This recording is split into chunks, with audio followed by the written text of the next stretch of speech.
Hey everybody, Hell Corridor for the first episode I've done in forever.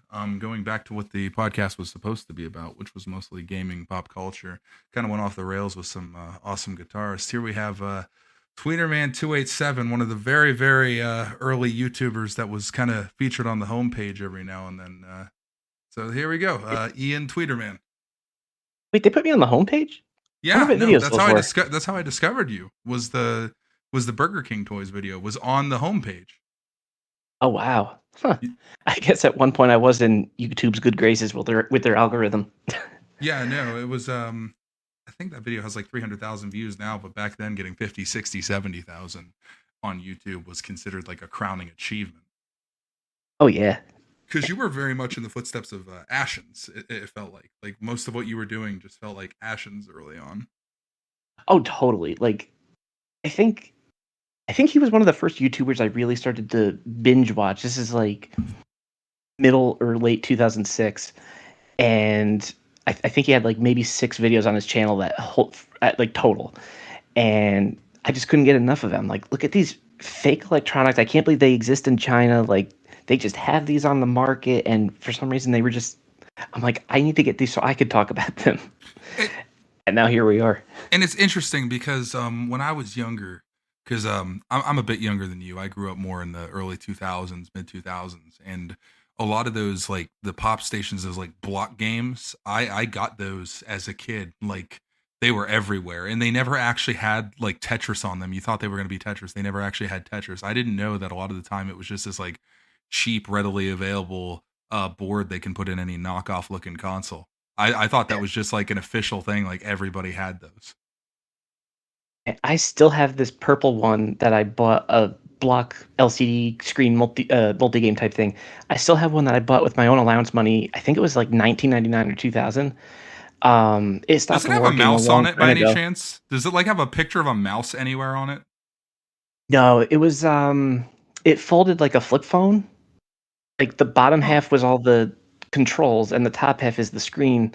But I don't know what happened because one day it just stopped working and I even took it apart. But I couldn't. I'm not too good with electronics, so like I don't have like the multimeter and stuff whatnot to test with.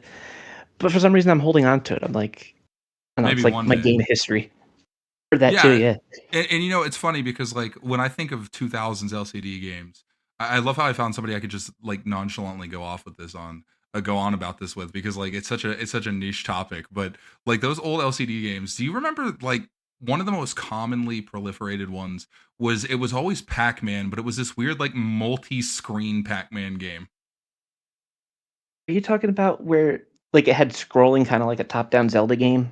Well, yeah, you could go from part of the maze to part of the maze, and like it was, Yes. there were so many of those. I had one that was like it was like a pen, and the Pac-Man game was built into the pen, and it was that Pac-Man game. Oh man, that sounds cool. The one I had was one of those you need to have a light source shine through the other end of the screen Oh, the type deals, fold or else open the screen one. is blank. Yeah, and it plays on the mirror. Yeah, Nintendo had a patent on that for a long time. I think that's why those always had Nintendo written on them somewhere. Oh wow, interesting. Yeah, that was the one I had of that, and I want to say I still have that somewhere too. But last time I tried playing that, it was like the bottom half of the screen wasn't working or something. I think when you did your video on that a long time ago, it had the same issue. It wasn't really working properly. Nah, and I would like to try to fix it, but I think I remember the screen doesn't have any easy access spots, like no screws or anything. And I'm like, well, I'm not gonna break it just trying to fix it. Also, if it's that old liquid crystal like the old style, good luck repairing it anyway. And I don't think it would be particularly easy to find like a replacement for that. Oh, are those the ones where it's like there's like 10 different layers inside the screen and like they Yeah, fall right out or something? Yeah. yeah. Yeah. It's like a Love to lot of see the it. old McDonald's games because when I was growing up, like for some reason in the early to mid 2000s, every fast food restaurant was pushing out like cheap Tiger style. Like Burger King had the most interesting ones. They were all like Activision game themed. I remember when I was a Oh kid, I wow. went to Burger King and I went to a birthday party and we all got like kaboom, but instead of catching bombs, it was a tray catching parts of a Whopper. Oh my god, that's cool. You know you can't even do a birthday party at McDonald's anymore? Like Wait, they won't let you? No, it's not. Well, it's not that like they won't let you. Just like they don't do it. Um, like try to find a McDonald's that still sells the birthday cake. It's almost impossible. Like I checked all the ones in my area, um, and I would look in the app to see if the cake was available. I think it's like $30 for the cake, but yeah, nobody does the cake anymore. And I saw a YouTube video where someone went in person to different McDonald's, and all of them had the same answer. Like, yeah, we don't do birthday parties anymore. Well, I think a good part of that is due to the fact that McDonald's as a chain is really trying to shy away from that marketing to kids thing they used to do. Like McDonald's, especially for people kind of in our age group, was like a very nostalgic thing because you had the McDonald Land characters, all the toys, the birthday parties. Go every McDonald's I knew of either had a play place or like a playroom that had an N64 in it, and now that's just gone. They want to be like contemporary. Like every fast food restaurant is trying to be like a real restaurant now. It's completely sucked all the fun out of it. I know. I remember when the McDonald's had those N64s.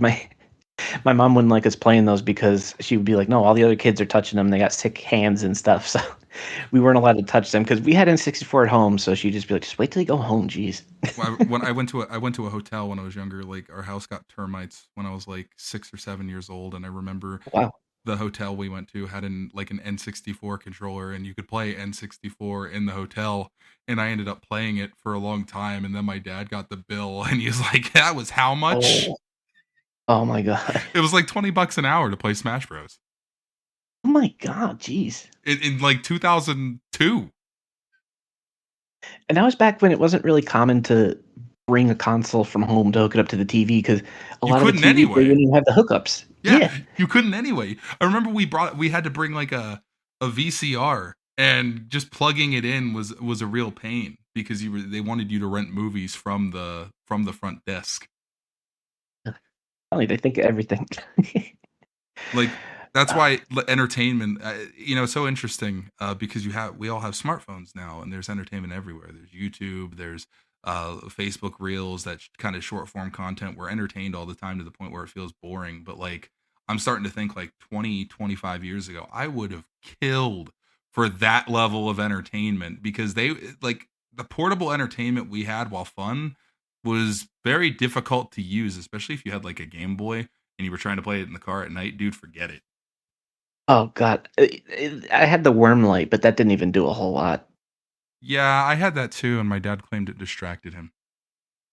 Oh my It god. wasn't even that bright. I was just talking about it the other day with my wife. We were driving somewhere, and I think we got fast food, and I was going to check my order, and I turned on the light in my car, and I made a comment like, "Oh no, I turned on the dad light." 'Cause why is that? Dads always didn't like They when said you it was turned that light illegal. on, but it wasn't. They said it was illegal. Like, and my parents flat out told me two things that were just complete bull. One was turning the dome light on is illegal. The other was driving barefoot was illegal. And when I got my first car, the first thing I did was turn the dome light on and drive barefoot.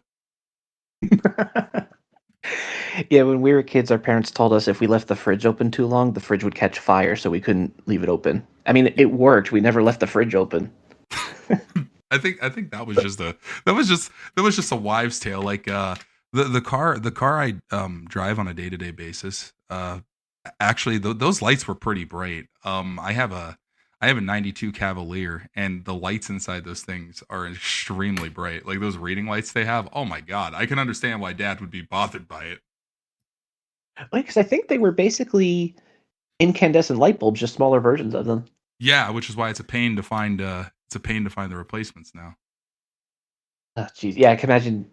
I'm not good with cars, but I imagine like if you find the LED equivalent, they're probably not as bright or something. Well, no, this is more just kind of like entertainment portably or entertainment in the car was just so different, right? Like you had to either hope you were under a street light, or if it was during the day, or if you had a sibling, it was like a pass it back and forth sort of deal. If you had like a game console, right? Like that's what we had going on. I remember Yeah. we had one of the VTech laptops, and my sister and I would have to take turns passing it back and forth, and you couldn't even see it. Oh my god. Yeah, I was definitely the primary Game Boy kid, but eventually my brother and my sister each got their own Game Boys.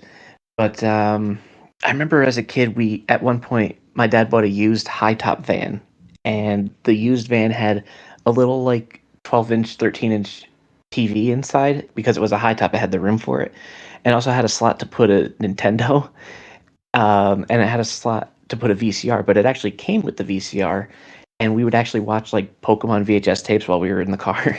That's actually But, wild. What year would this have been? oh, this would have been like 2001. Got Richie Rich I over think. here. Oh my god, that was luxury. I can't imagine what I don't know where he got his used cars from, but he loved his vans.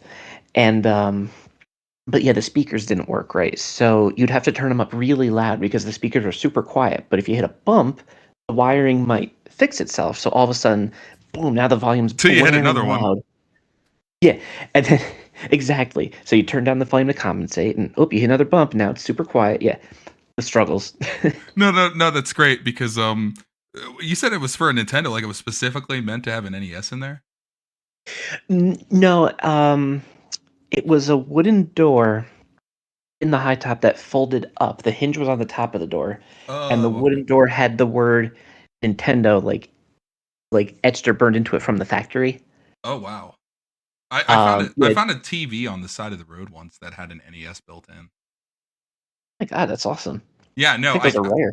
yeah, it is. I ended up trading it into a Stone Age Gamer, and I got a Wow. Miss Pac-Man arcade cabinet in exchange for it. I guess that's how rare it was. And I cherished that cabinet until I moved 3 weeks ago, and my parents were helping me move, and it Uh-oh. fell down the stairs and got destroyed. I That hurt almost to hear. yeah no that hurt that hurts me still. I'll get another one, but that's not fun because those are not cheap.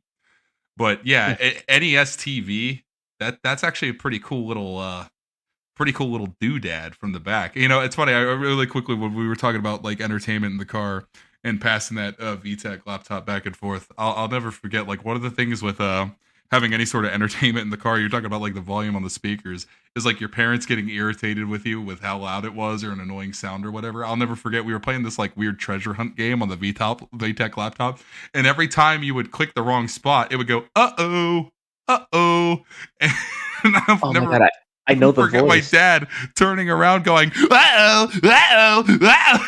He was so mad. I think I remember that exact game because I remember the voice of the lady going like, "Uh-oh, try again." No, it didn't say try again. It was just like, uh-oh. It was so, dude, That's those VTech laptops were wild. they were.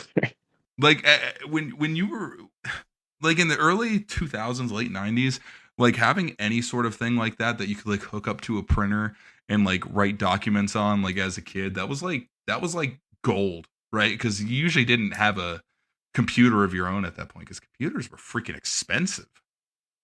Oh yeah, I remember with the newer VTech laptop I had, the one I had in my old video, I would hook it up to the family printer and just try random printer drivers, hoping that maybe, just maybe, I could print something from the laptop. But I never got it to work because we never had the matching printer. Yeah, no, the sheer amount of drivers those things had in them was actually kind of impressive. Thinking about it, yeah, that's a lot of drivers, like Windows drivers or Windows-ish drivers to Yeah, just HP have in printer a toy drivers. laptop. Yeah, no, it was insane, and I can imagine some kids probably like typed out reports on them. I wonder if HP was fine with that. I mean, I don't think there's anything legal. I don't know. No, you can supply drivers for hardware on your own hardware and whatnot. I remember one VTech device you had. I ended up finding it in a thrift store later that I thought was like fascinating. Was that Fusion PDA, Fusion PDA. the one with the camera Oh on it? yes, yes. I found that recently and I was playing around with it for a bit. I'm like, I can't believe I would take this around almost like a Game Boy. Yeah, I would Weren't you make lists like logging the checklists. games you rented from Blockbuster onto the PDA? It was. I made a list of games I've rented and games I own for Game Boy Advance. It's absolutely Games I've rented. that's absolutely wild. Like that you would think to do that. You know, that's things we do as kids that we think are so purposeful, and then 20 years later, we're like, why did we do that? Oh, there was a very small period of time where I tried using my Cyberco for like school related stuff. I'd put like homework assignments in my to do thing in the Cyberco. I had the extreme model when I was younger with the MP3 adapter, and I thought that was like the coolest thing on the planet because the games that you could get for it were like most of them were free. You could just go online and they shared them on forums. I had this racing game on the Cyvico Extreme. It was like a proper 3D racer. I remember that game. It was Cy Race 2. Yes, dude, that game was insane. It was like an actual proper 3D racing game. I don't know how they did that for the Cyberco, but the thing I remember about that game is it was one of the biggest games you could put on it. It was like 110 megabytes, which the average Cyberco You game was sure it like, wasn't You sure it wasn't kilobytes? I don't think those things had that much memory on them. I thought it was like it maybe had like 32 megabytes total on there.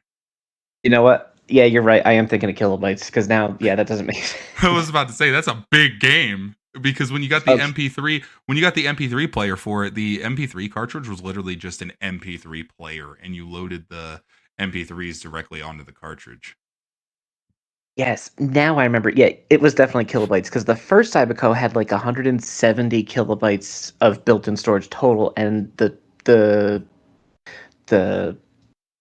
what's the word I'm looking for? Like their premiere game that they advertised a lot, Cylandia, it took Yeah. up like 150 kilobytes. So you could have that and maybe a tiny little breakout clone, and that's it. Memory's full. The company that made those, I kind of wonder though, were they really expecting kids, like everybody, to get their hands on these and to just sit in an area and use it like it was like PictoChat or something? Like everybody's gonna be close together. Honestly, they were going to, but I think what happened is just I remember listening to or reading interviews about this. What happened is just smartphones took off super fast and became not affordable for every kid by the year 2003. No, not at all. But like the way technology was exponentially growing, cybercodes quickly became pointless as what they wanted it to be, a communication tool. Because it's just like, nah, just grab a cell phone, dude, or even a pager. Even those tiny cell phones, yeah. And you know what's funny is we've been talking about like games, and now we're going on cell phones. Like cell phone games from like 1998 to 2007. Oh my god, how did we get any entertainment out of those at all? And They were that was, awful. I remember trying to sideload Java games on my flip phone and other Java phones I had on and off over time, but it was just a total crapshoot getting them to work because it wasn't compatible with your version of Java on your phone. It was meant for a Nokia, and it was a real Wild West. Yeah, no, it's wild because there was like a Sonic the Hedgehog game that was literally just like 4 stages. It was like Casino Night, Green Hill. There was these were like real recreations, but oh my god, dude, Oh, they played so bad. I never had a Java phone that was capable of playing that Sonic game because I know exactly the one you're talking about. But I was like, I always thought, man, if I could just get like a real game like Sonic the Hedgehog on my cell phone, that'd be nuts. But I never got a compatible phone. Honestly, for me, looking back at nostalgic handhelds, I think the Game Boy Advance is always going to hold like the biggest spot in my heart, simply because of the amount of games that I played on it and the sheer amount of games that were just made. And like there were so many good experiences you could have on that thing, plus all the old Game Boy games and Game Boy Color games for the like five that worked on the Game Boy Color alone. Like the Game Boy Advance was just such an excellent piece of hardware, and the homebrew community for it's actually really underrated. Oh yeah. Um, I actually had that Game Box console, by the way, that you featured years ago that had the Game Boy Advance slot on it. oh my god, really? We found it at a flea market for next to nothing, and I just played all the preloaded games on it. My dad thought that was the coolest thing on earth. We bought a lot of bootleg crap. Like, were you around shopping malls and whatnot when every shopping mall you went to, somebody was trying to sell like that fake Power Joy NES that had like all those games? They'd be like, "Oh, it's got hundreds of thousands of games," and it was just like the same 90 games repeated. You know what's funny? I never saw many of those in like the early 2000s around that time period, but I saw them more after the classic NES came out in 2016. I Really? feel like that, yeah, I feel like that brought them back to malls for me, at least where I went to. It brought them back to malls again in like a second wave, and it was just the same junk in a different shell. Now the shell looked like an actual official NES classic, but it wasn't. Um, yeah, That and then was a after weird like fad. The yeah, mini and then as console soon as they fad. yeah, 'cause as soon as they showed up, poof, they're just gone. Yeah, there they are, and there they're not. And now those are extremely expensive collector's items, and you got to wonder why. Because I think people would still jump at the chance to buy those.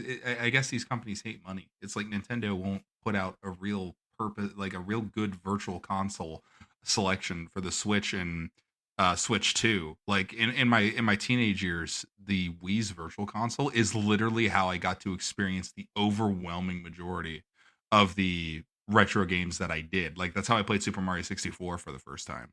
Was on Oh wow. was on the Wii, right? So it's like I'm not the only one. There were probably tons and tons and tons of people who got introduced to these games via the virtual console, and now they make you pay for a online subscription just to have a shot at playing these games. And I gotta wonder why they just hate money so much. Yeah, and they're these online apps where they can just remove the game without any reason Any or warning? notification. You know, I mean, they've done that already for games that no one's heard about, but that's not the point. I got The point is dude. they did it. I got screwed over back in like 2013, and I got so mad because remember when they introduced Miiverse to like the 3DS? I miss Miiverse. I remember, well, on the 3DS, I didn't like it. I remember going along with it for a second, but then deleting the Miiverse account. I can't even remember why. And all the games I had purchased disappeared with it. So the games I bought before Miiverse. So I had spent hundreds on games on I actually literally got so mad at that point in time that I sold my 3DS XL. Yeah, I don't blame you. I bought a graphics card with the money I got from it back in like 2013, 2014. I was so angry because the amount of games I had purchased on that 3DS, it was maddening. Jeez. But you gotta That hurts wonder. to But hear. yeah, you gotta wonder because like if you remember the Wii's Virtual Console, the amount of retro games they had for sale, like WiiWare was a fucking afterthought, right? Like WiiWare was just like, oh, those are the throwaway titles. No. Virtual Console is what you use the Wii Shop channel for. It's not like they just had the AAA games like Mario 64 and stuff. Like they had random TurboGrafx 16 games. Like who cares? But they were $5 each, just like the NES. Or I think they were 800 points. No, they were 600 points TurboGrafx. with TurboGrafx. Interesting. Do you remember they did the import tax thing? Like if it was a game that wasn't released in America, they charged like an extra 100 Wii points. Oh my god, yes, I do remember Like it that. cost them anything to do that. You got to run the game over the undersea cables. You know, it takes extra manpower. Like you gotta, yeah, you can't just import the file for Dig Dug on Famicom. No, you gotta charge like, ugh, that was so frustrating. And speaking of, this is a weird thing. I'm not sure if you were made familiar. Do you remember that phenomenon like 6 to 10 years ago when every Namco collection that came out, it was always the NES versions of the games? That bugged me, and I feel like that doesn't bug enough people. And I'm not saying we should like riot about it, but I mean like I feel No, like we that's should still to riot this day. about it. That's a problem. Like those handheld things that I've reviewed over time, they always had the NES version. Like MAME isn't that hard to emulate. Yeah, it's frustrating because I remember back in like 2004, my dad went to the store and he comes home with this like joystick that's blue and it's got like damn near arcade perfect versions of Miss Pac-Man, Galaga, Mappy, and they did it right then on a little $20 piece of hardware.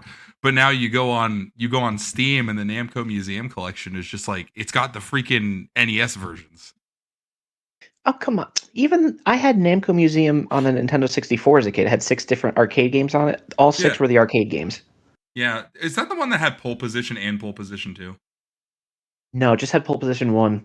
Okay, thank God. I remember one of those collections had Pole Position and Pole Position 2, and it's like, guys, come on, that's pointless. I think it was Pac-Man, Miss Pac-Man, Dig Dug, Galaga, Galaxian, and Pole Position. If I remember correctly. That's an excellent that's something people don't talk about enough. What happened to all of those awesome compilations that really got started with the 5th gen? Now on the 5th gen they were like kind of ho-hum because you only got like 5 games, 6 games usually on them. But then like in the 2000s we got all those ridiculously loaded collections like the first Midway Arcade Treasures that had like 25, 30 games on it.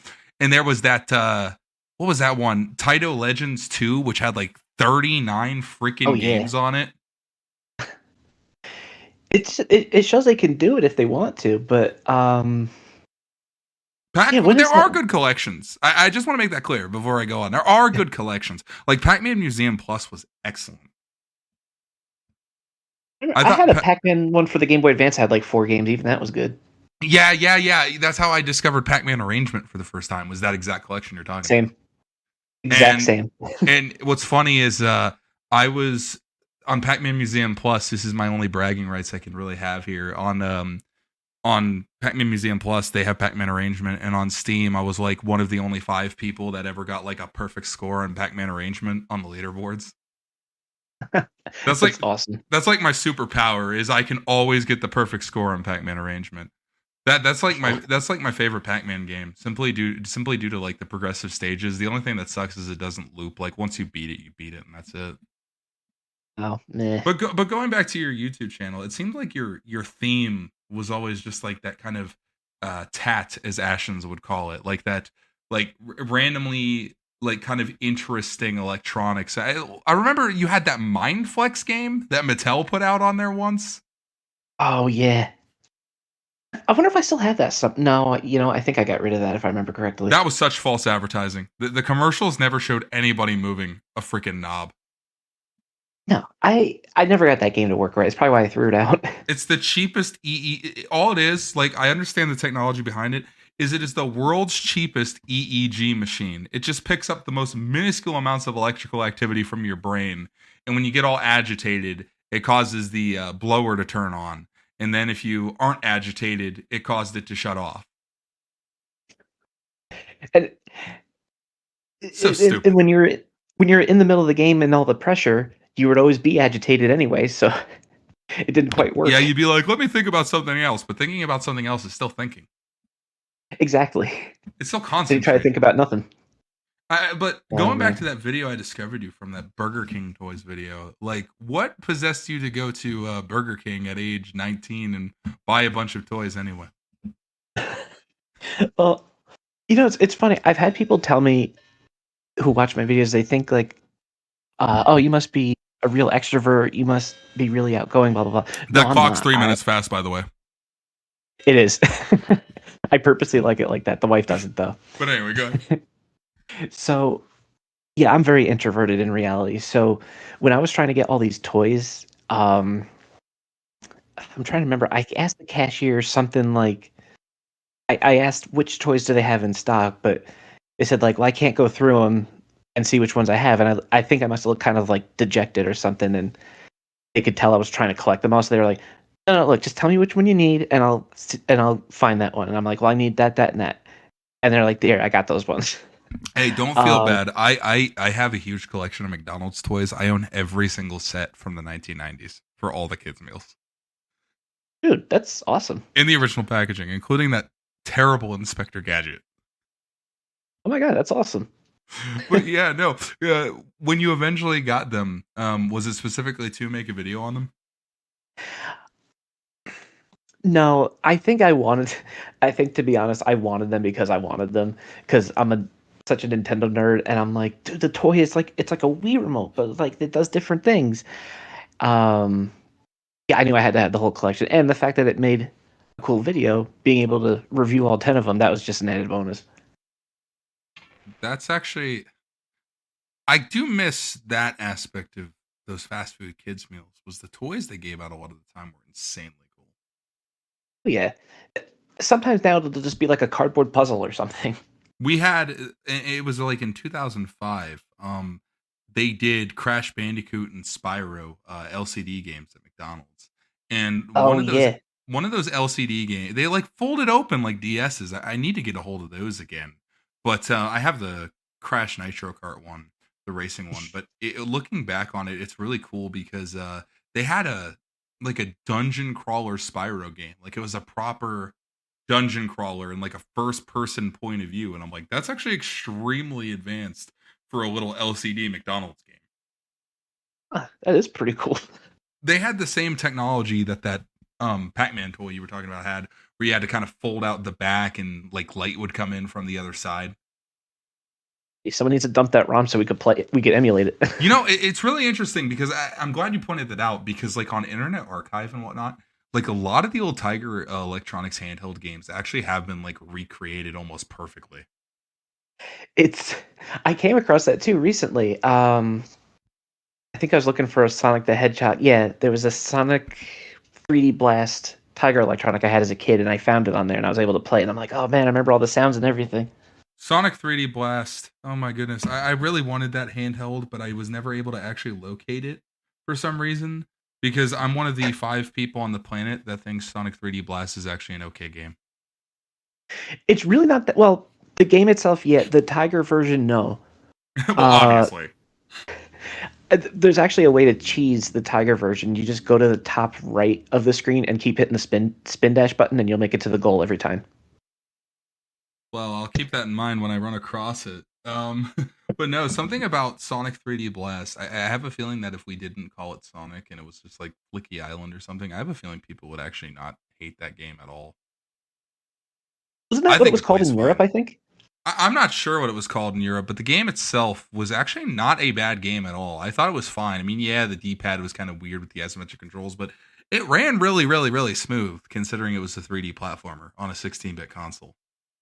Oh yeah. Plus, you had the four-way scrolling too. Yeah, no, and that was really cool. Plus, it had that really interesting. That really, there was a guy. I think the YouTuber was named Game Hut. He was an old Traveler's Tales developer, Yes. and he did a whole video explaining why, like, if you smack the cartridge, it goes to a level select screen. I remember that. Yeah, it was because Sega had strict quality control at the time, and they wanted to make sure this game could pass to meet the deadline. So, in case it crashed, because I guess they were having that issue during debugging or something, they're like, "We'll just make the bug a feature," and it turned into level select. My favorite instance of making the bug a feature. This is so obscure. I don't even know how I know this. But like there was an Intellivision game called Space Hawk. It was like an asteroids clone, but you're playing as like an astronaut. And there was a button where you could do hyperspace and like go away. But the way the controllers were wired, occasionally it would register this button press no matter what you did. Like you could not stop it. So they put in the manual every now and then your astronaut might get close to microscopic black holes and have to get away from them. And then every time in the future, the Intellivision game developers would be told if they had a bug, it's like, just document it. That reminded me of the Sonic 3 Ice Cap Zone bug.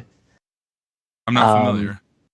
So that level, because it was so big, it had to warp on the y-axis. So you would walk to the bottom, and then the bottom would become the top of the screen on the next page, if that makes any sense.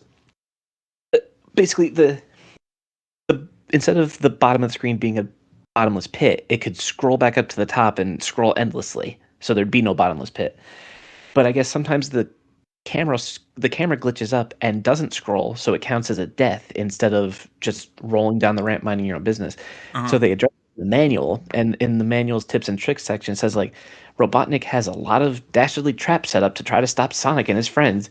In certain cases, if you find yourself stuck, you might have to reset the console. That goddamn Robotnik messing with my Genesis. Every time I read that, I think of like Robotnik, like, "Ha! You have to restart at Mushroom Hill Zone or no Angel Island Zone."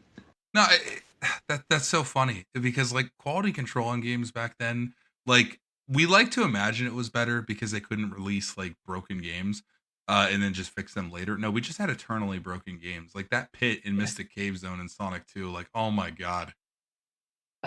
Jeez Louise with the spikes. Yeah, no, seriously. And if you're Supersonic, too bad. You have to sit down there for like 5 minutes. Just make it a bottomless pit. The rest of the level has pits. I think it was cool what they did in the later version, like the Christian Whitehead phone release, and they also did the same thing on the Sonic Origins collection, where if you fall down there, it just takes you to Hidden Palace. Yes. I was never the biggest Sonic fan, but go ahead. No, I was going to say, I recently played that version because they recently delisted it from the Play Store for some reason. So I quickly downloaded it before the announced delisting date. And I did that, like, Mystic Cave and getting a Hidden Palace. I'm like, man, they wanted to do that in the real game, but they ran out of time. One of the most wild things I can remember as a kid. I don't know how this happened. I don't know how this bug happened, and I was never able to repeat it. But when I was a kid, I was playing Sonic 2, and right as I was supposed to get into like Oil Ocean Zone, Hidden Palace flashed on the screen, and it was just a garbage screen of like random characters and whatnot, and I kept falling and Wow. dying, and I was like, "What the heck is that?" I was never able to recreate that. So Wow. it's So in the game somewhere. it is actually the levels the level slot for Hidden Palace Zone is still in the game with the title card and everything, but they deleted all the art. Object placement is still in the data, but the art and collision data has all been deleted. So that's why it's all garbled up. Oh, that's Um, so weird. I wonder how much bigger that game was supposed to be. I remember hearing one of the levels was going to be like Genocide City, and I'm like, God damn, that's a title. yeah, I saw an interview that ended up being a very unfortunate mistranslation. It was supposed to be like Cyber City, but for some reason, the English synonym for Japanese English was genocide. For some reason, they're like, Close all right, enough. that's we'll call it. Close enough. Robotnik's committing a genocide. I was going to ask you. Well, I noticed I remember I watched you a lot, and in late 2012, you did the video on the new 3DS, not the new 3DS XL, but the regular 3DS XL. And afterwards, you kind of took this like very very long extended break. Your website went down, I think, during that time because you used Oh to have yeah. like a website. Like, what was going on? If you're okay talking about it, like, it was something Oh no, personal going it's on. totally fine. Oh yeah. Okay. Well, I think if I remember right, part of that. Actually, I guess I could talk about it at the same time. So I stopped being a YouTube partner in 2009 for reasons I still don't know to this day. YouTube never told me an exact reason. They just kicked me out of the partnership program. And I think 2012, that was, yeah, I had the website and I was uploading videos to blip.tv when that was still a thing because they gave you a little bit of ad revenue, but it wasn't what I was getting from YouTube. It was pennies to the penny. So I think then Blip TV shut down or was going to shut down. And then I'm like, well, then I thought to myself, well, there's not really a point to the website. And then it kind of snowballed from there in my head, like, well, if there's no point to the website, then I shouldn't really bother doing the videos anymore. And I'm just like, thinking to myself, I don't really feel like doing this anymore because I feel like uh, it kind of felt like no matter what, that YouTube just doesn't, or like the universe doesn't want me to make these videos. Like I got jealous seeing all these other creators were like they passed the 100,000 subscriber mark or the 1 million subscriber mark, and I'm sitting here stuck at whatever it was, like 67,000, which I'm still hovering around to this day. Um, so Were you ever close to being able to make a full time living off of it? Like, was the ad revenue ever like considerable? no, I remember back in 2009, um, they wouldn't take the taxes out. There was 1 month where I think I got $500 from just the ad revenue. Like there was no streaming, so there was no super chats. There's none of that. That was just from ads. And yes, after taxes, probably what like 380 maybe. And I got that in a month. And you don't those numbers don't exist in YouTube anymore. You literally just get pennies now. It's so bizarre because it was especially a problem. I think 2013 is when they made that big mistake. They went to the one channel layout because I remember back in the day, you could customize your channel, have your own custom wallpaper. It was all decorative. Like, Yep. your channel felt like a real like home base. You could leave comments, you could talk with people, you could send messages. It was like a real hub to connect. And then they Oh just yeah. made it so bland and boring, and they made sure to prioritize the same creators over and over and over again. Ugh, man, I remember when YouTube had both a private messaging system and the rating system was stars instead of thumbs. I don't care about the rating system too much. Stars, thumbs. It's pretty much the same thing, but the messaging Yeah. system would have been pretty darn nice to have. I mean, it made it so that now everybody had to set up a separate email, which I have a separate email for my YouTube channel. But it's like, why? We had a working DM system. You gotta wonder. And then later they did the adpocalypse thing because I guess some ads were making it onto videos that were unbelievably controversial. I mean, I know what the videos were, but I won't get too deep into it. But it was very, um, it was very not viewed favorably by the public type of content. Like, I think a Nike ad got there or something. And then there was this huge deal where a bunch of these companies were like, "Yeah, we're going to be done with Google unless they fix this." So Google just did the entire adpocalypse thing where demonetization was huge, and that's when Nostalgia Critic did that whole "Where's the Fair Use" campaign that lasted for a tiny little bit of time. I think. I think that was around when I came back, wasn't it? Yeah, it would have been a little bit before. It was like early 2016, and it's so frustrating though because like YouTube worked fine from like 2007 to 2012. It was fine, and then when they took away that customization, that character, right? It felt like the website kind of went. I don't want to say downhill because obviously it's still ubiquitous. Nobody can make a competitor to YouTube for like a million different reasons.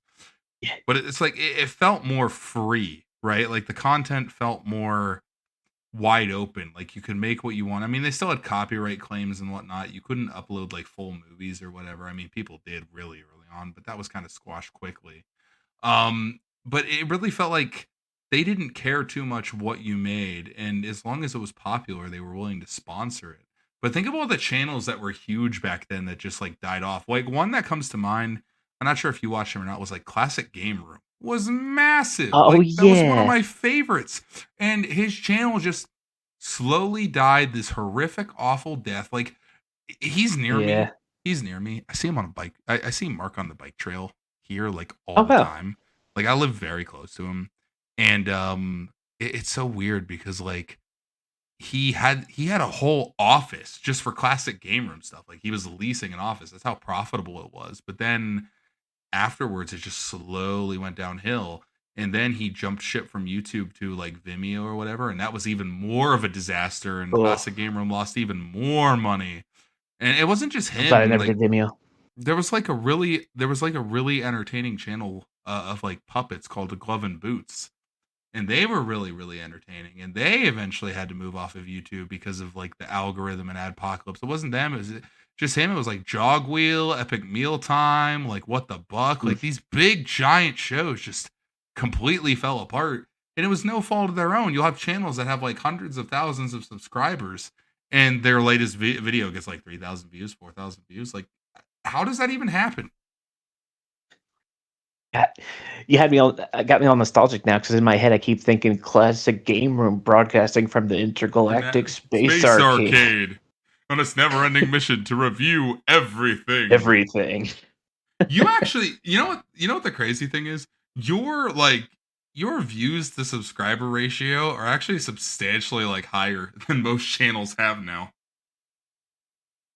Yeah, I've noticed that because I am subscribed to people that have like a 500,000 or 1,000,000 views, and I'll check on their videos a few hours after upload. I'm like, how do they only have a couple thousand? They got 500,000 people Well, subscribed. what's even crazier is this is a guy I like a lot that I watch. His name's Frame Raider. He's like a smaller YouTuber, but he has this like weird phenomenon where he'll put out video after video after video. It'll get like 7,000 views, 10,000 views.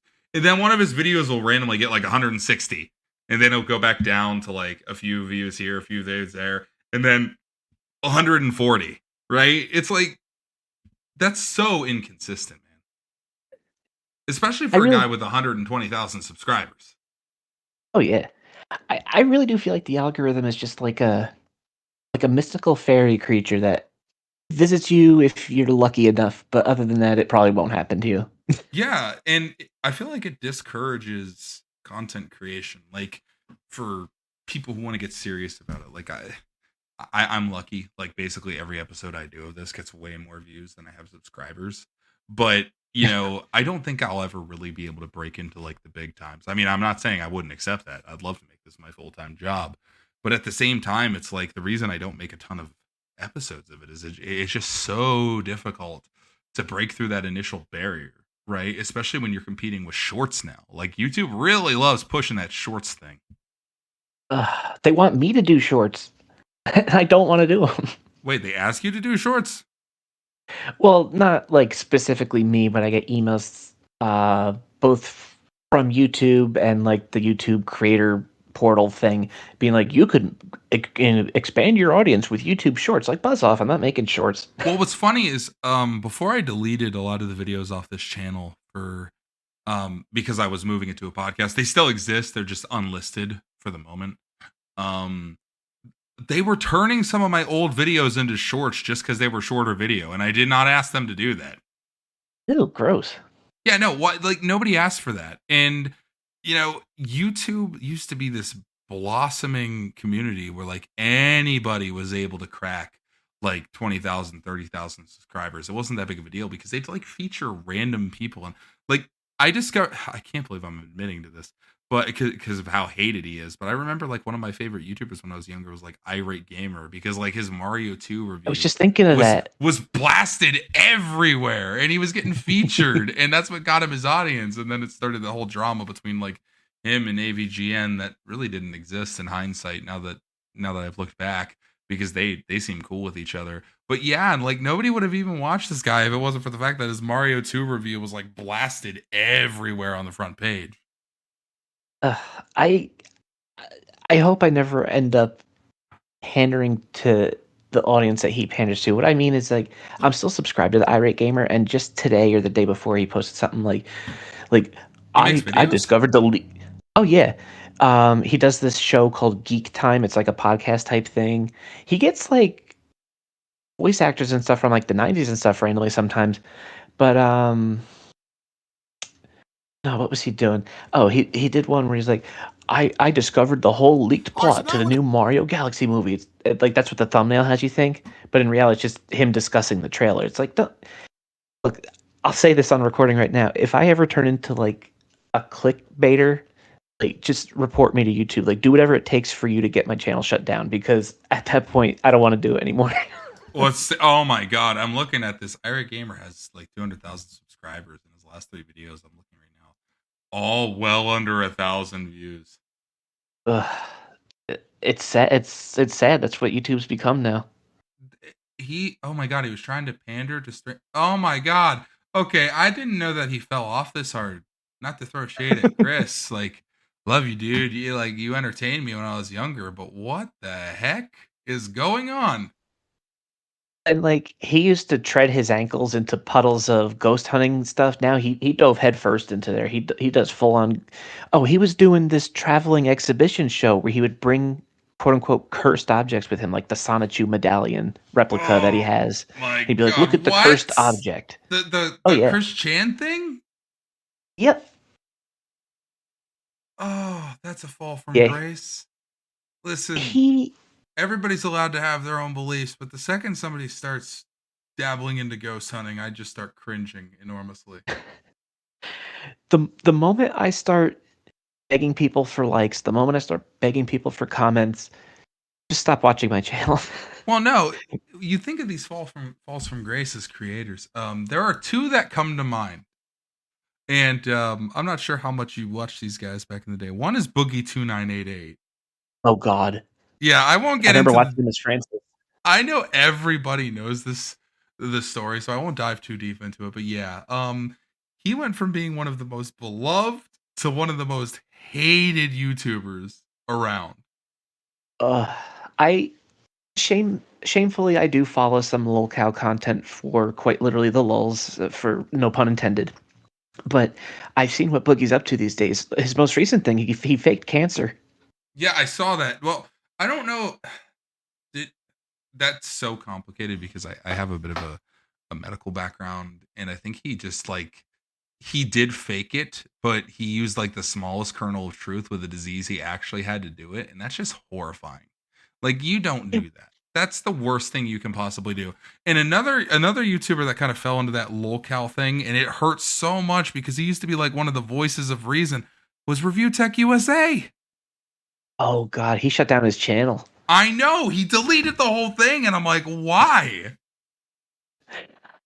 I Just promise. went crazy.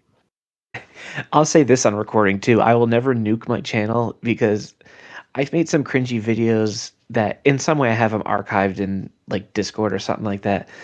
But I don't like deleting content because you're deleting the past, even if. Streisand effect as well if you're trying to hide things. Oh yeah, I think just by not embracing where you came from while continuing to go forward, I think it's damaging to yourself. You're not being who you are. And again, I wouldn't want to delete all that archive from the internet either, because for some reason people like watching my videos. Listen, man, I'll admit that you definitely have some stuff in the past that's like, what is this? But it should exist. It should still be there. Like, what was that video where like Little Cat was acting like he hadn't eaten in days because like you got shot by an airsoft gun or something? God, I still have that in the Discord, but I can't have it. I don't want it public on my YouTube channel anymore. Why? Oh, come on. It's brilliant. You know what I think? Actually, you know what it is too? That song I used in the videos from Super Smash Brothers Brawl, and I think Nintendo would probably get mad about it these days. Oh yeah, yeah, no, I remember that. No, that but it was fun to watch for sure. But yeah, at least you don't like totally get rid of it forever. That's the same thing I did because I have some stuff on my channel here.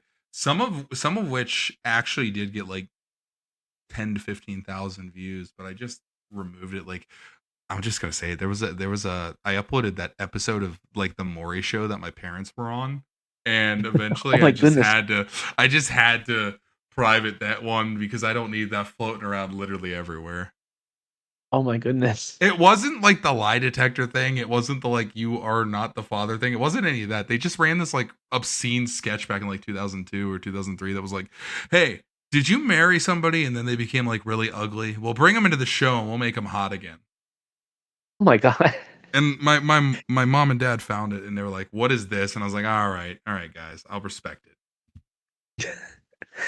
Oh man! Speaking of YouTubers, like it is always disappointing when our favorite content creators kind of go over the edge a little bit or kind of stray away. Like a good example of this, I'll give two examples. One of which I can defend, like AVGN, Angry Video Game Nerd. The joke has just gotten stale. I don't think it's Yeah, anything he's done wrong. I just think that like the bit is old and I don't know why he's continuing to do it. Like his videos aren't terrible, they're just less and less interesting the more he makes. Like the last video of his that I found to be like utterly hilarious was the Tiger Games video. And that's been like over a decade, like well over a decade. yeah. Because I think it's all about the what's the word I'm looking for? Well, it's the fact that his earliest videos felt like they came from his heart. Like he felt like it felt like you were really watching a very angry gamer that was so mad about this old video game that he just had to tell everyone about it. But now a new video, it's got that feel where you just know that it was written, the script was written by a couple people and it was proofread and it was just it's Mhm. not coming from the heart. It's not organic. I own all of the I own all of his VHS tapes he made back in the day that were like the first glimpses of AVGN content. Oh my god, that's awesome.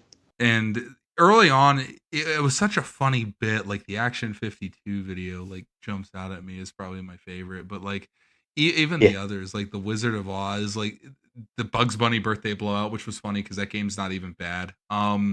There was so much there that was so like the jokes really landed, but as the years go on, like you're gonna kind of run into the same kind of humor. Like there's only so many times you can look at the scream and go ass, and like it still lands the same way it did. You know, Yeah, exactly. I think your mic clipped you out when you did that. I am happy it did because I don't need to. I don't need to. Oh, there it is. Yeah, noise suppression. And another YouTuber I watch, he's kind of falling off, but for a different reason. Are you familiar with the 8-bit guy, Oh, him. Well, the bald hello and dude? welcome to the 8-bit guy. Yeah. Yeah, yeah. Yeah. So here's the thing that's getting me with him. I don't care if he ever sees this. I talk to him occasionally, like via email. But this is what gets me. Everybody makes it very clear what they want from him, and he's just doing the complete opposite. And it's a little frustrating, right? Like we used to watch him for the restoration and the niche tech, and now it's just this is my arcade, or this is a game I'm making, or this is a piece of hardware I'm making. It's like, dude, we okay, that's cool, but that's not what we wanted from you. And then he has the audacity to do like a state of the channel video where he's like, I'm just not getting the views anymore. I'm just not getting the money anymore. And it's like, why do you think that is, dude? Yeah. Um, I will say I like the arcade videos he did with his brother just because they're restoration videos, and I like a good restore on an old cab. Yeah, that's But I cool. know what you mean though, because he develops those like Attack of the Pesky Robots games, and I understand you gotta put food on the table and whatnot, but I feel like I see more content like that than anything He else. loses money on that stuff too, by the way. I just want to point out, like when he sells those games, he genuinely loses money. And he's admitted as such because getting them printed, getting the boxes and all that, he's not making any money from it. Why is he doing it? I don't know. I don't know if he thinks it's gonna blow up because like I won't lie, I bought Planet X16 on Steam. I love old school RTSs. It's a very fun game, but it's not like gonna appeal to the masses, right? Like this is very, very niche. Yeah, and the game's been out for a while. If it was going to take off, I would think it would have by now. Yeah, and it's like he used to interest me when he would do those videos on like the old cameras or like he did this Barbie camcorder. It was so cool. Like this random Barbie camcorder that you can hardly use now. Or when he was talking about this old Oh yeah, webcam that he managed to like take color photos on despite the fact it was black and white. Like he made a lot of cool stuff. It's just for some reason he went down this path of just, well, I'm gonna make the stuff I want to make, and it's like I'm not against that, but you have to strike a nice balance. Like LGR Lazy Game Reviews, he has hit the balance with that forever, and oh that is yeah, that is a guy that is so Clint. He's so wholesome. He's so consistent. Just like that's why his fan base has never dwindled, like ever, and he's still able to make more than a decent living off of it with Patreon. Because it's like he's such an interesting guy that the stuff he wants to make is stuff we naturally want to watch anyway. exactly. I think that's part of what brought me back to YouTube after that big hiatus I did.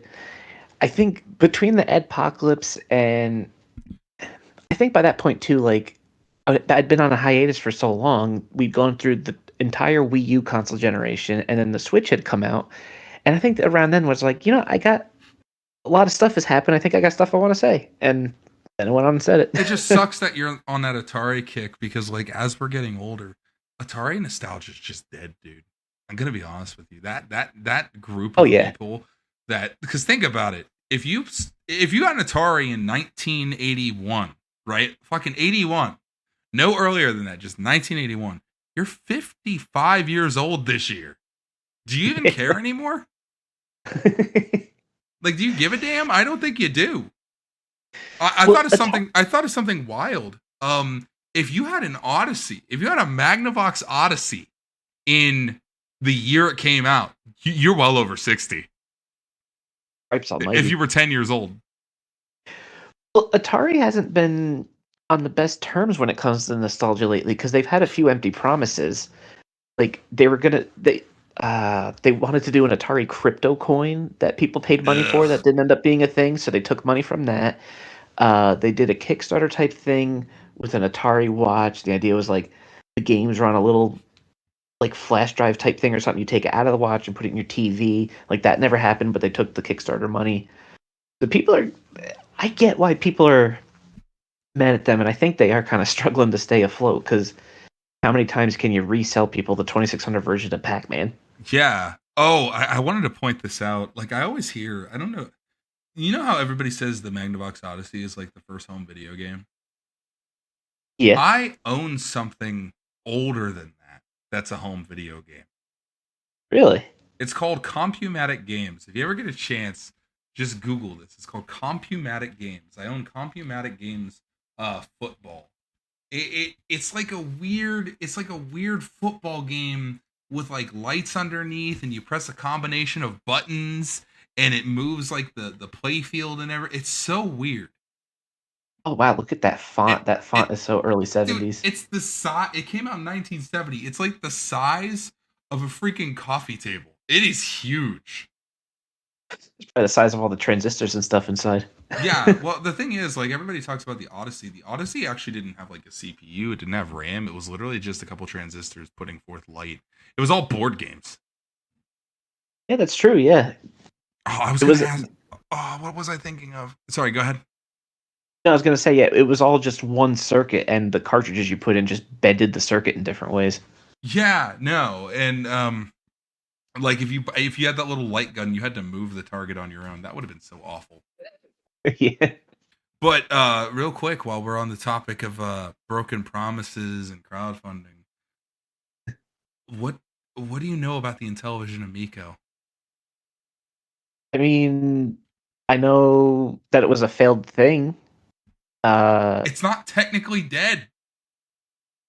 Well, didn't they release it as an app or something? Yes, it is an app, and you buy the games on the smartphone, but then you have to have another smartphone on top of that Yes. smartphone, in order to. I was talking smack on it from the beginning. So this is kind of a weird thing to introduce here, but there's a guy I read video game reviews from. He's just called the Video Game Critic. He's been doing it since like 1999. I'm not even kidding. And he has these forums where he talks about old video games and whatnot. And so many people were like, "Oh, the Amigo is going to be so awesome. It's going to be like old school video games." And I was just like, guys, these are mobile games on an Android console. It's just an Ouya with a fancy controller. Exactly. And they were all so mad, like, "Oh my god, no! I don't know why the animosity's here. It's coming. The Amigo's gonna come out soon." And I'm like, guys, I don't think this. We're going on 5 years since I made those posts, and we still don't have anything. Although there was recently like a PAL version, like a prototype version that was sold on eBay, but the guy who sold it made it very clear, "I'm not gonna sell it to haters." Nobody that could actually look at it got a hold of it. Oh my god! Why was this a thing? So do you have to come up to him as like an Amico fanboy and then buy it from him? That's the only way. Like, I looked at the list of planned games on there. There was like Earthworm Jim 4. Earthworm Jim. Development never got started. I'm not even kidding. No work had been done. Like, the video they showed of like gameplay was just an animation. Like, no work had been made on the Amigo. God, I forget it's Italian, not Spanish. No work had been made on it whatsoever. And I'm starting to wonder, how can you advertise a game that has had nothing, no work done on it? Yeah, right? And it's like they were trying to capture that like lightning in the bottle that Nintendo got with the Wii. People seem to forget the Wii, as awesome of a console as it was in hindsight, the hype for it died off really fast. By 2011, everybody was saying that thing was dead. Oh yeah, because all the games were the same. They were sports compilations with arcade compilations and dancing games. I got tired. Dude, I got tired of Wii Sports in like a month. And I only learned to appreciate it again like later. Really? I have to say I never got tired of Wii Sports. I will say that. Oh my gosh. Between you and me, I get together with a group of buddies every now and then. I don't care if I publish this. This is so funny. We pay $50, 8 of us. We pay $50 to do like a buy-in, and then the winner of the bowling tournament just gets the whole pot. It's like the best. It's the best like underground gambling tool known to man. Huh, that sounds pretty fun, actually. No, it is. It is. And the thing is, Wii Sports was like, at the time, it felt like it felt truly magical. I know that sounds kind of like exaggeratory, but like when I first saw that, I was like, huh? You what? And then I got to play it, and I was like, you what? And then later down the line, we just realized what we were playing was just a GameCube with motion controls.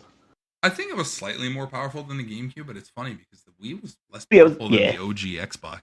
Like, it was less powerful. Wait, the Xbox was less powerful than the Wii? No. The OG Wii was... the Wii was less powerful than the OG Xbox. By, like, a considerable amount. Well, I think the original Xbox was like a Pentium 3-ish kind of thing. And it was capable of displaying, like, 720p video, like, constantly. Oh, yeah. Like, a lot of games were just in HD, and they ran pretty darn good. Like, they got Half-Life 2 running on the thing, and then the Wii just couldn't do anything. And it's funny because the Wii is unironically what kept the PS2 alive for so long, and I stand by that, because, like, all of the shovelware and all of those, like, random games that were released on the Wii were also being dropped on the PS2 at the same time, because they were so similar in terms of power. Like, what was it? Like, all those Guitar Hero games that came out on the PS2 until like 2010. Good gravy. Guitar Hero, man. I'm telling you. That when I was younger and I was in school, Guitar Hero was really big. And they had like my school did a giveaway. I can't even remember what the contest was. That's how irrelevant it was. But like they had a plug and play version of Guitar Hero called like Guitar Fever that they were giving away. Ashley did a video on Guitar Fever. Awful. It was horrible. The songs sounded awful. Yeah, they're just little MIDI compilations. It was worse than MIDI. I don't even think it was MIDI. It was horrible. And it was the same kind of like audio, like that those Zone consoles you did had. Ugh, gross. By the way, the last thing I'll say about like those Zone consoles, I had one that I found at a store. It was like a little handheld called the Zone Fusion. Is And that a little blue one? it was blue and orange. I had the blue one. It was like a little handheld with like a joystick at the bottom and a button on each side. I bought that for like $12 at a discount store when I was like, it's been a long time. This would have been back in like 2011. And it just had like 30 random games on it. One of which was like a Donkey Kong Jr. clone. I kind of hate the fact that like the proliferation of smartphones and whatnot and all that has kind of made like cheap crap like that just so much less prevalent, especially with like the LCD screens. Like we're not gonna get those English pop stations anymore, like the ones I miss the Ashen's videos on pop stations. I can't even lie, dude. Those were like so golden. Hey, do you still have that Neo Double games that he autographed? Oh, absolutely. That's one of my prized possessions. I'll never get rid of that. Seriously? Oh yeah, I still have it in the box and everything with where he signed it. How did you get that? I want to know that. If there's anything I want to learn from this podcast, I want to know how you got the Neo Double games signed by Ashen. I can tell you exactly how I got it because I remember it 100%. So the newest video he had at the time was on the Neo Double games. It was the Fortress Guardian variant. Excuse me. You're good. Because he was having trouble finding that one. So he had mentioned that in this video, he bought a box of 10 Neo Double games just in the hopes that one of them was going to be Fortress Guardian, and it was. He got one and he reviewed it. But for all the others, he's like, what do I do with all the others? And then the screen cuts to when he had a website. It was extra.ashen.com. And it was a storefront where you could send them like $30 PayPal.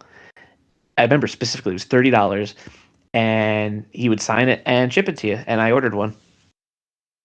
So you're telling me Ashen's bought a bunch of these just in the hopes of getting this one specific one?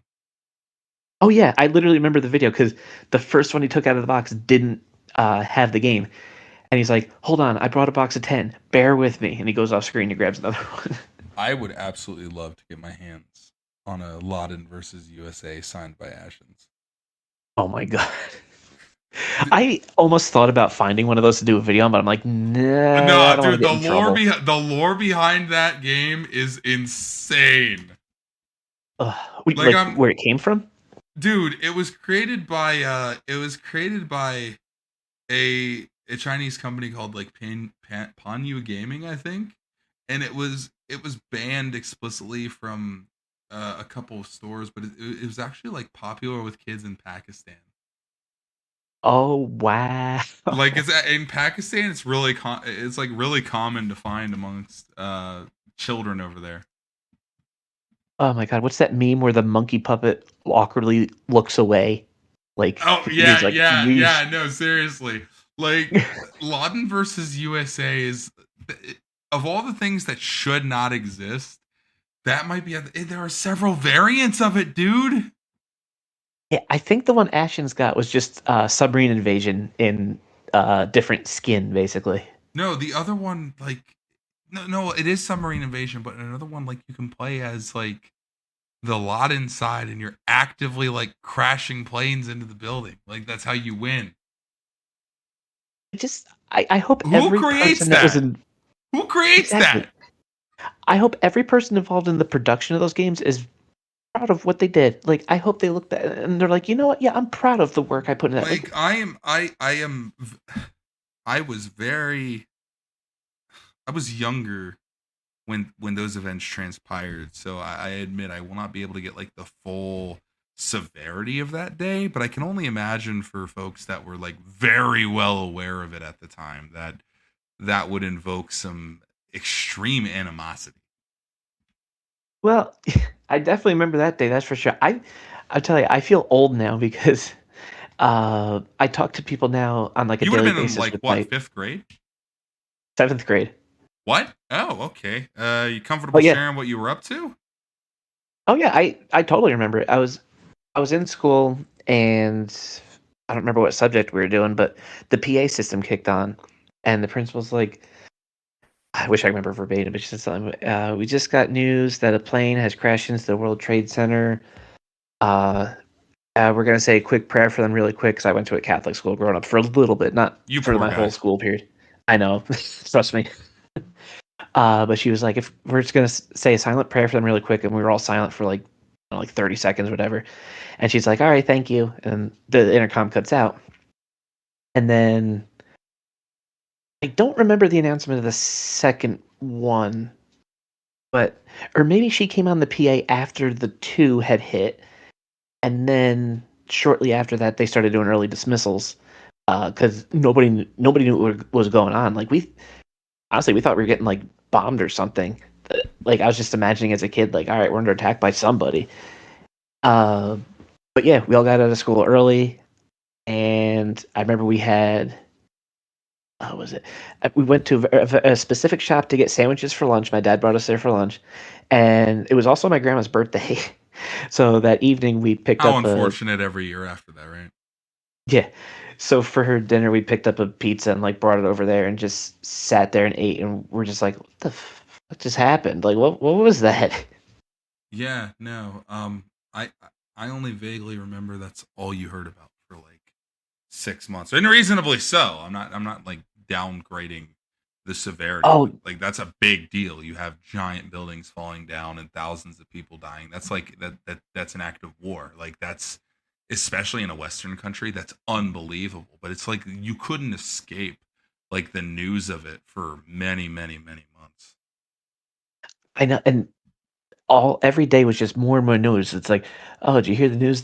One of the planes might have flown over where we live. It's like, oh, did you hear it crashed in the field because of this, that, and the other thing? Just the more details you learned, you're just like, man, I what you the know hell that happened? was very common around here because in the Western Pennsylvania area we actually heard a ton like northeastern Ohio, Western Pennsylvania, like that's apparently where that plane that crashed in that field like went over, and so many people say they actually heard it go over, Jeez Louise. which is wild. And you got to wonder, like with all this, like one of these moments in time where everybody remembers where they were, you got to wonder why somebody would go through the lengths of like making a video game of it.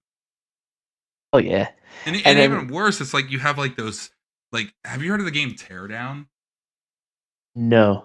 It's like a voxel based like destruction game with very realistic destruction physics and whatnot. And the Oh amount of wow. like World Trade Center mods for it is like, oh my god. Oh my god. Like why? But, but man, talk about feeling old. I remember Y2K. Oh yeah, the thing that uh, was never actually an issue. Because network engineers had it pegged like at least a decade beforehand. Yeah. exactly. People were mad that nothing happened. Network That was the engineers were so aware of it. Like it literally in the late 80s and early 90s, there were so many like magazine articles, like in tech magazines and whatnot, like explaining, hey, this is an issue, but engineers have already figured out like workarounds and they're making their systems Y2K compliant and nothing's gonna fall apart. Like oh my god. I yeah. have It didn't. I have a story of an older person. God, I don't even want to say their relation to me because I really don't want to like oust them, but I'll oust the behavior. Shortly before the New Year's Eve going into the year 2000, he took out like 6 or 7 credit cards and maxed them all up to hell, buying a bunch of stuff. And he said, "Oh, it's no big Oh, deal because like the date's gonna mess up and they'll never be able to bill me." oh, jeez. Yeah, and How'd that it's go? it's exactly how you think it went. Oh Lottery my god. possessions. Jeez, man. I remember everybody freaking out about it. I remember staying up. I as a kid because I was 10 years old when it happened. I remember the fact that everybody was talking about it so much. When nothing happened at midnight, I was like, wait, You nothing know what really happened. gets me? You know what really gets me about that? Thinking back, everybody waiting to get into 2000. Like I have all the, I have like the Cheerios pennies they gave away. Like I have a bunch of like, oh, we're Oh entering the yeah. new millennium merchandise. And it's like, you guys do realize you don't actually enter the new millennium until 2001, right? I remember that. Yep. There was no year zero. That's right. I forgot about that. Everybody was like, so there were certain people not counting the year 2000, which makes sense. That actually does make sense. And I forgot that was a thing until you mentioned it, because people were doing that. Real quick before we knock off here, do you have a particular favorite thing you've ever like I almost said interviewed, what the hell, that you ever reviewed on your channel, like something that really sticks out to you is like very memorable? I think if I had to think of something right now, it'd probably be when I did the Pandora handheld review. Do you still have Because that, by the way? no, I sold that a while ago. Because I was so hyped for that console, and it had so many delays that when I finally got it, I was hoping I could show off the power of this thing. I could show off all the different things it emulates. And when it turned out that I couldn't figure out half the emulators and it just didn't work or whatever, it turned out to be such an underwhelming thing to review. I'll never forget. I'm like, well, all right, I guess this is all we got to talk about here. The Donkey Kong Country barely works, whatever. I remember those emulation handhelds, like one you covered was like that Whiz. Oh yeah, And actually, I I could discovered you think. didn't like puns from that video. You said you hated puns. I still hate. I can appreciate a pun if I tell it. I'm totally like a dad, even though I don't have any kids. Like I can appreciate a pun if I tell it, but if I hear one, I'm like, oh god. Um, but no, another video that stuck out to me, I'll say, is when I did that Mario and Sonic at the Olympic Games, because I felt like, I don't think I've watched that. oh, this one's from 2008. It was one of the rare videos where I actually get in front of the camera, and because I kind of felt like the angry video game nerd, not in my swearing, but like setting up the camera for different angles of shots and maybe trying to incorporate like a joke or tell a joke in some way. But it's very amateur and it's Oh, such a I'm bad looking at it video. now, and I'm remembering how literally. Oh, I don't mean to bring this up because I know it's probably frustrating, but it's like how literally nobody believed that you were as old as you said you were. Meanwhile, now I have a big bald spot on my head. Eh, eh. But no, like at that point, everybody thought you were like way younger. And I don't know why it bothered me so much. I had that one video where Drove I to opened up with a Walgreens, right? picture. No, I had a picture of my license with certain information blanked out, but I was like, "See, people, here's my driver's license now. Fuck off. I'm tired of everybody saying I'm not 18." And then I started the video. I But remember. it would Yeah, it pissed me off so much. I don't know why. Now I think it's funny. I'm in my late 20s, and I look considerably younger than I am. Like I still can't grow a full beard, dude. Like no matter how hard I try, I cannot grow a Same. full beard. I look a lot younger, and my voice sounds a lot. I like to think my voice sounds a lot younger than I am, but at the same time, it's just like that. It used to bother me, but now I'm like, hey, at least I'm aging well, right? I Yeah. remember, but clearly the topics you were focusing on were older topics. Like you did a bag phone. But I found that old text, and I still do. I find that old text so fascinating, like whether if it's old tech or purposely bad tech, like from China. But that old tech, just understanding how it works, what made it tick, knowing that like all the guts of the phone were in that bag because that's how much space they needed to physically take up because that's how the tech was. Like that's what I find fascinating. It's Wasn't like, it true that you God, were gonna like call the number on the tag to like call and kind of joke around, like, "Hey, I'd like to activate this," and like, "Yeah, when do we start? What plan do you want?" Like they still carried lines for it. I think if I did say that, I bet you I didn't do it because I think I knew deep down that I would just get redirected to like Cellular One, who was now AT&T. So I'd probably just get redirected to AT&T. So I didn't call, but Did your yeah, in dad retrospect, actually I probably use should that have. phone back in the day? He still has a phone bill from that time period. It's from 1997. He was on a plan where it was $30 a month for 30 minutes. My uncle Jim used to carry a laptop around with him, and he had like this coupler he bought for phone handsets, and it was actually like a really advanced one that could do like 28.8K. And I remember when I was younger, he would go to like when we were visiting my grandpa in the hospital, he would like plug the phone from a payphone into it and like connect his laptop to the internet. And I thought that was like the most wizardry witchcraft I'd ever seen in my life. Right? Like the fact that the internet was coming through sounds on the phone and your laptop can understand. It's like, oh yeah, this is the internet. What did your dad do for a living that he had a bag phone? Oh, he was a bread delivery guy. Um, Sorry, that's not as funny as I was expecting. Like, oh yeah, no, he was like an accounts receivable clerk or something, like some big dude within a company that needed a bag phone to be connected all the time. It's like, he delivered bread. yeah, maybe like I was about to name drop, but maybe I won't name drop like the company, but it was a big box bakery brand that you see in a lot of big box stores, like basically any store, Was it like cookies, Schwebels? cakes. Huh? Was it Schwebels? I've never heard of that. Oh shoot, I just doxed myself because it's from around here. Okay, that's Oh. fine. No, but no, he did a lot of driving. He would do like 200 miles a day easy because he'd go to multiple counties just delivering them what they need, and because I he's on the suppose road it a lot. makes sense he would need a phone then. Oh yeah. So if he needed to had an emergency or something, he could just call one of us, or if he needed to ask us something. Yeah. Oh, that's so expensive. I remember cell phone plans at the time were ridiculously expensive, like when they still charge by the minute. Oh yeah, we had a strict understanding, all of us in the house, like if a cell phone call was active, that you got that call over with fast. There was no side talk. There was no And chit chat. make sure you only call me after 7 p.m. or on the weekend, all right? Oh yeah, or 9 p.m. if you had a crappy phone plan. Oh yeah, right. It was 9 p.m. That's Yeah, right. My the dad good had ones. Sprint. Yeah, the good ones started at 7. Oh my god, and the coverage was so bad. I remember like AT&T bragged about the rollover minutes thing. Like if you didn't use the minutes, you could use them the next month. Oh yeah, They had that commercial with all the ticking clocks. Um, eh, man, oh man. I just love old tech. Speaking of commercials, I'll probably mention this and then we'll kind of wrap up here because I've had you for a little while. I appreciate it, but I don't want to take your whole night. Well, when I was younger, like the big commercial that was on, I always love talking about this when it gets brought up, is that commercial of the Chef Boyardee can like rolling Yes.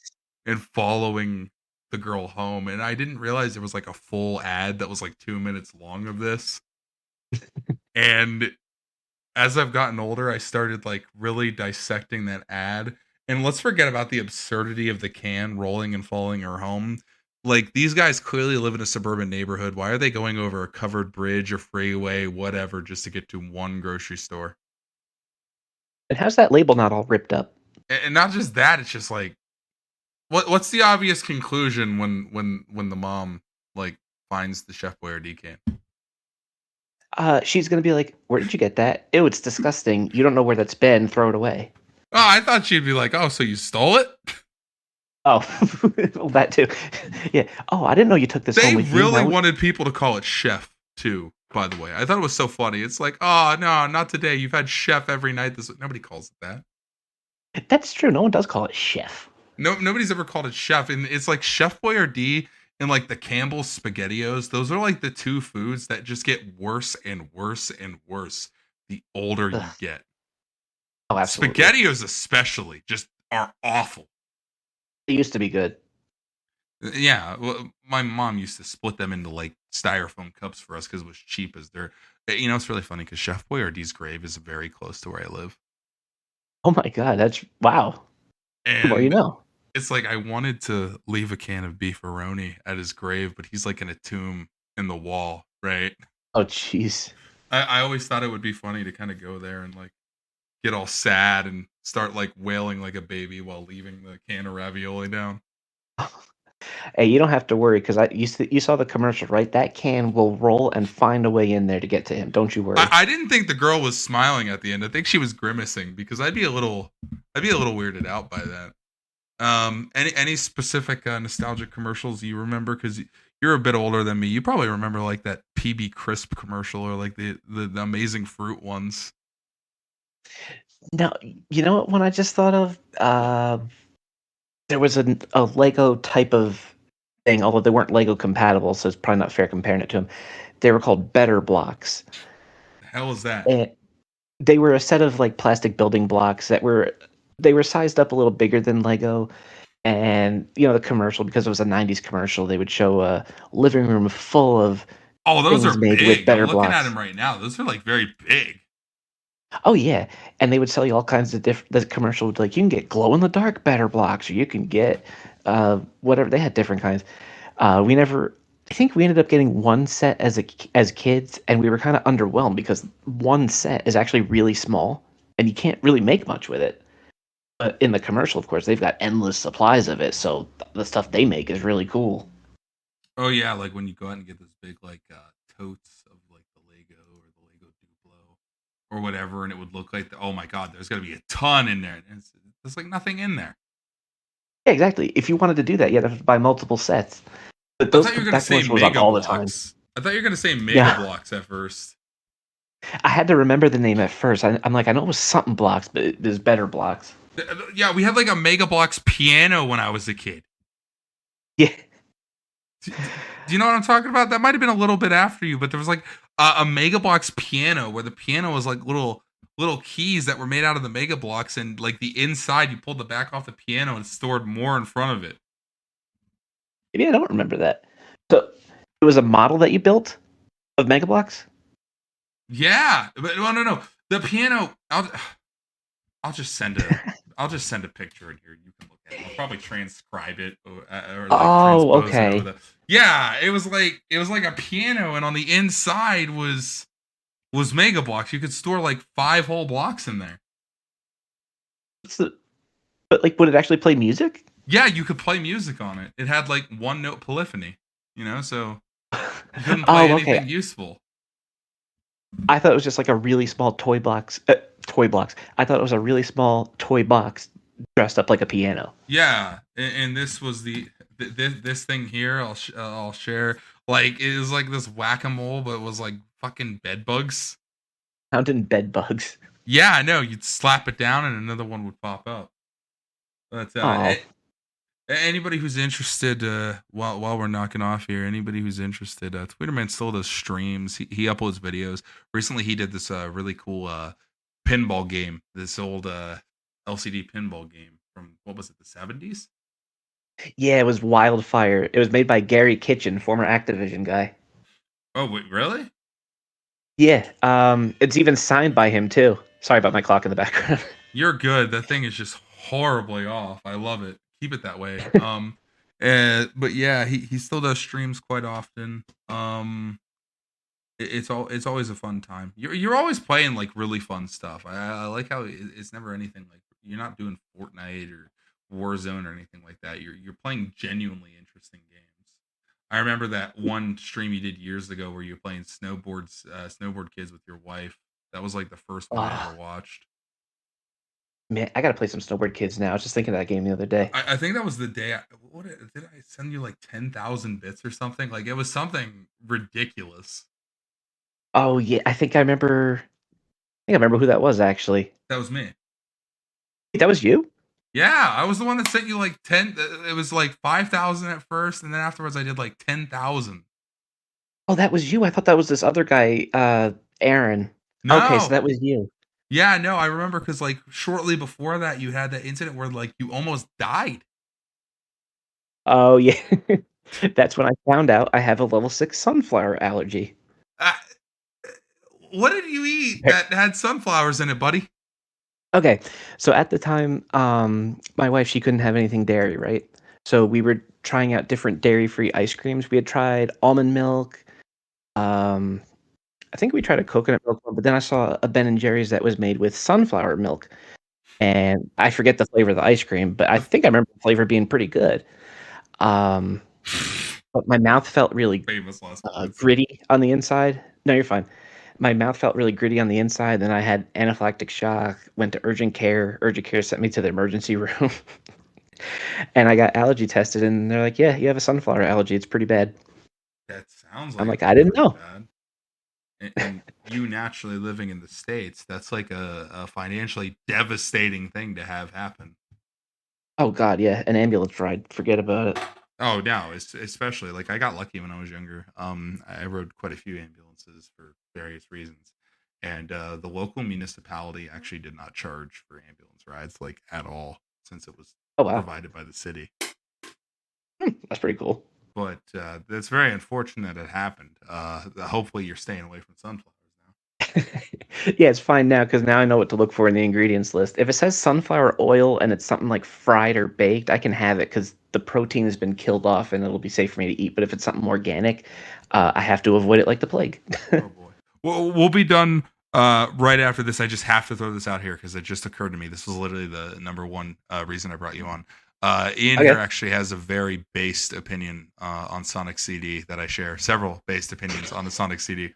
One, I don't care what anybody says. The U.S. soundtrack is better than the JP soundtrack, and I think the Oh only reason yeah. people prefer the JP soundtrack. Well, no, I'm not gonna like be dismissive. It's not just because it's like exotic or whatever. I just have this like preference towards the US soundtrack because it's very 90s sounding, like 1990s activity centers on PC sounding soundtrack. Oh yeah. I think I remember the Japanese soundtrack just being more like pop, but the US soundtrack, there's something about that it has a certain vibe. It just brings you. It kind of brings you into the game, into that 90s element with all the neon colors and the fast moving 16-bit graphics. I don't know, just put you in that zone in the way the Japanese soundtrack can't do. But the game itself isn't one of Uh, my favorite Sonic games because that level design is so incoherent. oh yeah, that's definitely a Sonic game I'll never try to 100%. I don't care about like making sure I have all the past I've time done it. You zones. don't have to do it. Yeah, I'll just play through the game casually, and that's all it gets out of me. It certainly is not as good as 2 or 3 and Knuckles, right? Like, Mm-mm. I mean, I'm not a No, huge absolutely Sonic not. fan, but Sonic 2 I think is a very well crafted platformer. Yeah, two's very good as well. But I appreciate you giving me the time. It was very nice speaking with you. I'll go ahead and link the channel in the description here. I know this is kind of going off center of what I normally cover, which is old guitars from bands nobody's heard of. But this has been a lot of fun to sit down and chat with somebody that I've been watching for an insanely long period of time. And hopefully you keep doing what you're doing. And it not being your job, it not being a full time thing. You know, in a way that sucks, but in a way it's also like you're gonna make content because you want to, not because you feel obligated to. Like I know the gaming historian, right? Like he quit recently, Yeah, over a year ago because he felt like he had to make videos, but now he's making a new one because he wants to, and that actually kind of makes the content more fun to watch. yeah, that's right. I remember he announced that recently. Yeah, I miss him. I liked his videos. But yeah, thanks for coming on, man. It's been a blast. Thanks for having me. This was a lot of fun. Of course.